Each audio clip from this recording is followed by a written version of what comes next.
இன்றைய வேத வாசிப்பு ரோமர் 15ஆம் அதிகாரம் 1 முதல் 6 வரை. அன்றியும் பலமுள்ளவராகிய நாம் நமக்கே பிரியமாய் நடவாமல் பலவீனருடைய பலவீனங்களை தாங்க வேண்டும். நம்மில் ஒருவனும் பிறனுடைய பக்தி விருத்திக்கு ஏதுவான நன்மை உண்டாகும்படி அவனுக்கு பிரியமாய் நடக்க கடவன். கிறிஸ்துவும் தமக்கு பிரியமாய் நடவாமல் உம்மை நிந்திக்கிறவர்களுடைய நிந்தைகள் என்மேல் விழுந்தது என்று எழுதியிருக்கிறபடியே நடந்தார்.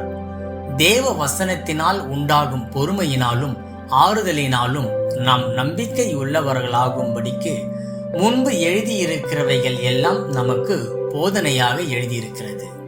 நீங்கள் ஒருமனப்பட்டு நம்முடைய கர்த்தராகிய இயேசு கிறிஸ்துவின் பிதாவாகிய தேவனை ஒரே வாயினால் மகிமைப்படுத்தும்படிக்கு பொறுமையையும் ஆறுதலையும் அளிக்கும் தேவன் கிறிஸ்து இயேசுவினுடைய மாதிரியின்படியே நீங்கள் ஏக சிந்தையுள்ளவர்களாய் இருக்கும்படி உங்களுக்கு அனுகிரகம் செய்வாராக.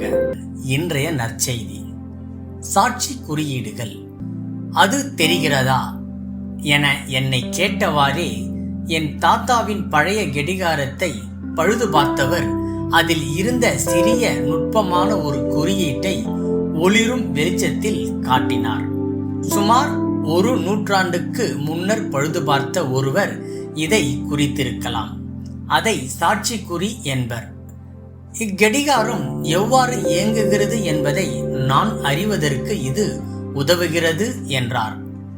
பழங்காலங்களில் பழுது கையேடுகள் தொழில்நுட்ப குறிகள் இல்லாததால் இது போன்ற நகரும் பாகங்களில் ஏற்படும் பழுதுகளை கண்டறிய நுட்பமான சாட்சி குறிகள் அதை எதிர்காலத்தில் பழுது பார்ப்பவர்களுக்கு உதவியது.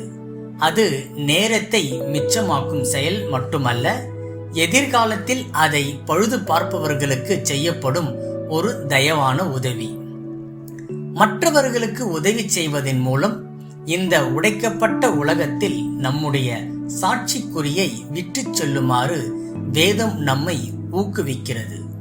ரோம திருச்சபைக்கு பவுல் அப்போஸ்தலர் நம்மில் ஒவ்வொருவனும் பிறனுடைய பக்தி விருத்திக்கு ஏதுவான நன்மை உண்டாகும்படி அவனுக்கு பிரியமாய் நடக்க கடவன் என்று எழுதுகிறார். இதுவே நமக்கு பொறுமையையும் ஆறுதலையும் அளிக்கும் தேவனின் நல்ல உதாரணம். இது பரலோகத்திலும் பூலோகத்திலும் ஒரு நல்ல குடிமகனாய் வாழ்வதை குறிக்கிறது. நம் சாட்சி குறிகள் அற்பமாய் தோன்றலாம், ஆனால் யாரோ ஒருவரின் வாழ்வில் முக்கிய திருப்பத்தை அது உண்டாக்கும். ஊக்குவிக்கும் வார்த்தைகள், தேவையின் பொழுது செய்யப்படும் பண உதவி, கரிசனையோடு பிறர் குறைகளை கேட்பது போன்ற இரக்கச் செயல்கள் ஆழமான தாக்கங்களை ஏற்படுத்தும். தேவனுக்கென ஒரு குறியீட்டை நீங்கள் யாரோ ஒருவருடைய வாழ்வில் இன்று உண்டாக்க தேவன் உங்களுக்கு உதவுவாராக.